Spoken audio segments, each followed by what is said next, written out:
మరి పిఠాపురం నియోజకవర్గంలో గ్రామంలో మరి ఎస్సీలని అంటరానితనంగా టిఫిన్ అడిగితే టిఫిన్ లేదు, నీళ్ళు అడిగితే నీళ్ళు లేవు, పని అడిగితే పని లేదు.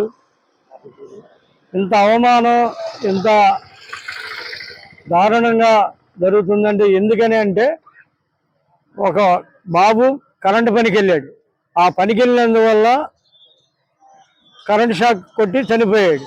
చనిపోయిన దానివల్ల వాళ్ళు అక్కడ మాటల్లో మరి వ్యతిరేకించడమో ఏదో జరగగానే వెంటనే దళితులందరూ కలిసి అంబేద్కర్ గారి విగ్రహం దగ్గర ధర్నా చేయడం జరిగింది.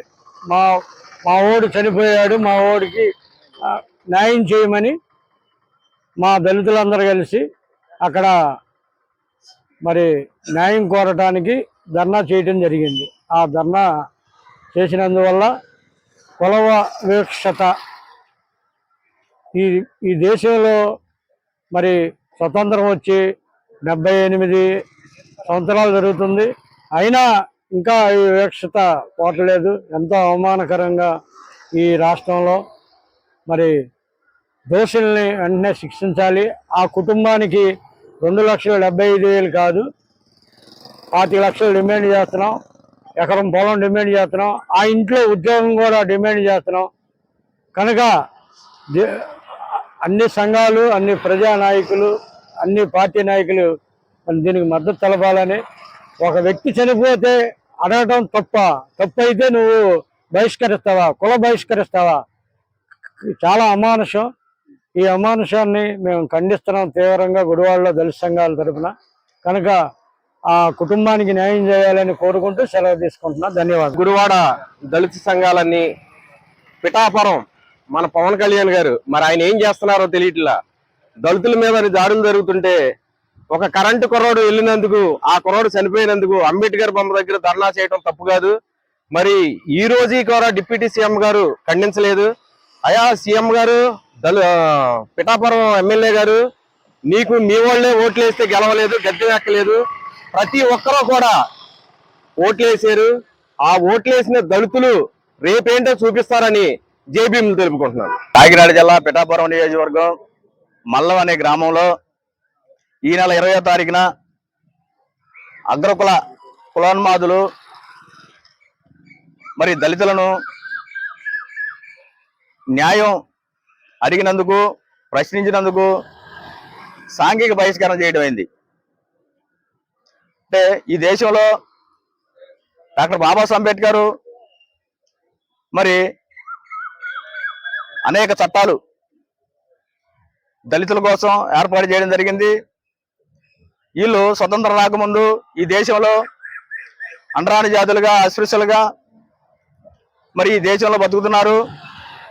ఈ రాజ్యాంగంలో కల్పించినటువంటి చట్టాల ద్వారా ఇక్కడ ఉన్నటువంటి కేంద్ర రాష్ట్ర ప్రభుత్వాలు చట్టబద్ధత చేసి దళితులు కల్పించిన చట్టాలను చట్టబద్ధత చేసి మరి వాటిని కులము, అస్పృశ్యత అనేది, అంటరానితనం అనేది రిపీట్ అవ్వకుండా ప్రభుత్వాలు చర్యలు తీసుకోవాలని చెప్పేసి డాక్టర్ అంబేద్కర్ చట్టాలను రాజ్యాంగంలో ఆర్టికల్ 17 అధికారులను ఏర్పాటు చేస్తే ఈ 75 సంవత్సరాల్లో పాలిస్తున్నటువంటి, ఈ రాజ్యాన్ని పాలిస్తున్నటువంటి అగ్రకుల ఈ దేశంలో, ఈ రాష్ట్రంలో, ఈ జిల్లాలో, ఈ నియోజకవర్గంలో ఉన్నటువంటి దళిత మేధావులు, ఉద్యోగులు, విద్యావంతులు, విద్యార్థులు ప్రతి ఒక్కరు ఆలోచించండి. ఏ మారుమూల గ్రామంలో జరిగినా, ఏ దేశంలో జరిగినా కుల వివక్ష అనేది ఒకరికే ఎదురుకొచ్చేది కాదు. ఈ దేశంలో ఈ అంటరాని జాతిలో పుట్టిన ప్రతి ఒక్కరికి అది వర్తిస్తుందని చెప్పేసి గ్రహించాలి. మనం మన హక్కులను కాపాడుకోలేకపోతే భవిష్యత్తు కాలంలో కులం అనేది బలమైనటువంటి పునాదులను ఏర్పరచుకుంటుంది కులం అనేది. కనుక భవిష్యత్తు కాలంలో మన బిడ్డలు మళ్ళీ మనం కూడా గ్రామాల నుంచి వెలివేయబడి, ఈ సమాజం నుంచి వెలివేయబడి జాతులుగా చిత్రీకరించడానికి మరి అగ్రకుల మనవాదులు ప్రయత్నాలు జరుగుతాయని చెప్పేసి, కనుక ప్రతి ఒక్క దళిత బిడ్డలు, ప్రతి ఒక్క విద్యావంతులు, మేధావులు మరి గ్రహించి ఈ యొక్క సాంఘిక బహిష్కరణ, ఈ అంటరానితనం సాంఘిక దురాచారాలపై ప్రతి ఒక్కరు స్పందించి ముందు కాలంలో ఇలాంటి సంఘటనలు జరిగినప్పుడు ప్రతి ఒక్కరు రోడ్లెక్కి మన యొక్క హక్కులను కాపాడుకోవాలని చెప్పేసి ఈ సభాముఖంగా ఈ యొక్క కార్యక్రమంగా మేము తెలియజేస్తున్నాం. జై భీమ్ జై భారత్.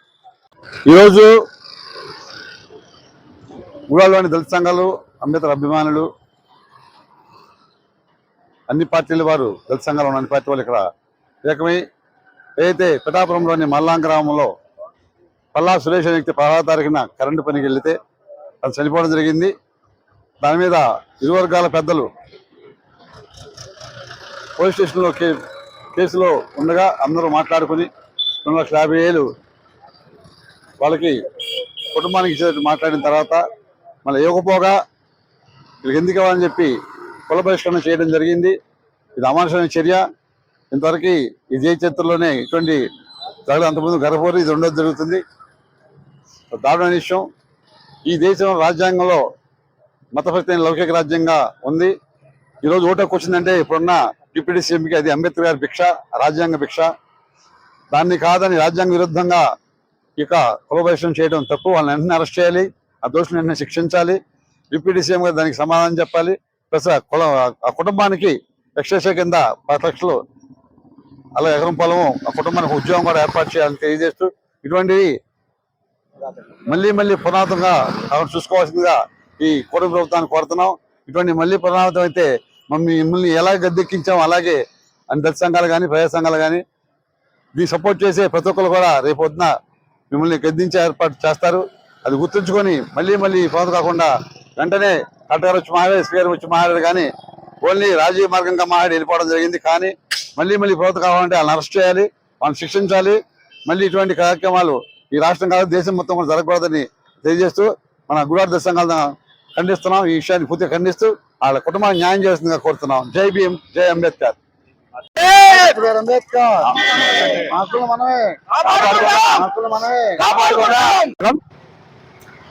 అందరికీ నమస్కారం అండి. ఈరోజు గుడివాడ పట్టణంలో దళిత సంఘాల ఆధ్వర్యంలో పిఠాపురంలో జరిగినటువంటి దారుణమైన విషయంపై నిరసన తెలియజేస్తూ ఆర్డీఓ గారికి మెమోరాండం ఇవ్వడం జరుగుతుంది. ఈ సందర్భం ఏమిటని మనం ఒకసారి 7 సంవత్సరాల క్రితం జరిగిన కారంచేడు సంఘటనలు చూసుకుంటే ఈ రోజు కూడా దళితుల మీద ఇలాంటి బహిష్కరణ రేటు జరుగుతుంది అంటే మనం ఎడ్డిపోతున్నాం, పరిపాలకులు ఎడ్డిపోతున్నారు. వాళ్ళ ఆలోచన విధానం ఎలా ఉందని ఒకసారి మనం ఆలోచించుకోవాలి. అంబేద్కర్ గారు మా దళిత జాతి ఉద్ధరణ కోసం అనేకమైన సదుపాయాలు మాకు కల్పించినా కానీ మేము ఇంకా అట్టడుగురా ఊరుకు బయట ఉంటున్నామంటే ఈ మనువాదులు మరి ముఖ్యంగా అగ్రహార నాయకులు చేసే ఈ కుల బహిష్కరణ వల్ల మేము ఇలా తయారయ్యామని ఈ సందర్భం తెలియజేస్తూ పిఠాపురంలో జరిగిన ఈ సంఘటన మళ్ళీ రాబోతున్న రోజుల్లో జరగకుండా ప్రభుత్వం వెంటనే చర్యలు తీసుకోవాలని, ఆ కుటుంబానికి ఎక్సైజ్ ప్రకటించి వారికి ఒక ఉద్యోగం కల్పించాలని కోరుతూ ఈ దళిత సంఘాలు ఏదైతే ప్రభుత్వాన్ని కోరుతున్నాయో ఆ డిమాండ్లు వెంటనే ప్రభుత్వం స్పందించి అమలు చేయాలని కోరుతూ ఈ అవకాశం ఇచ్చిన ప్రతి ఒక్కరికి ధన్యవాదాలు తెలియజేస్తున్నాను. Thank you very much.